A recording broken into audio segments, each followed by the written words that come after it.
माणसाला एखाद्या गोष्टीची सवय लागली तर लवकर सुटत नाही. तसंच काहीसं नेहमीप्रमाणे मी 5ला उठले, फिरून आले आणि आपलं जे काही नित्यक्रम असेल सकाळचं ते. आणीला सुट्टी आहे त्याच्यामुळे स्वयंपाक जरा आरामात होतो. तर आज भरपूर कपडे होते म्हणून स्लॅपवर घेऊन गेली. आज जेवणामध्ये वाटाणा आणि चण्याची मिक्स भाजी होती.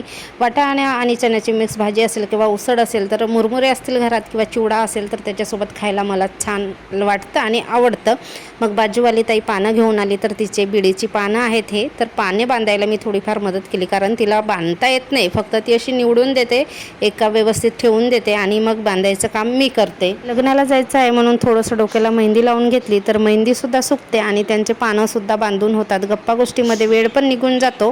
त्यामध्ये भेट द्यायसाठी एक डब्बा आणि एक स्टीलचा घमेला आणला आणि मध्ये जाऊन थोडासा सामान आणला. बांगड्या, क्लचर, पावडर वगैरे हे म्हणतात तसं घरगुती लागणारं सामान, साडी पिन असेल, सेफ्टी पिन असेल ते आणला. एक रुद्रांसाठी छोटासा गल्ला आणला कारण आमच्या घरचा गल्ला कुठे हरवला काय झाला दिसत नाही. त्याच्यात पैसे सुद्धा होते. गल्ल्याबरोबर पैसे सुद्धा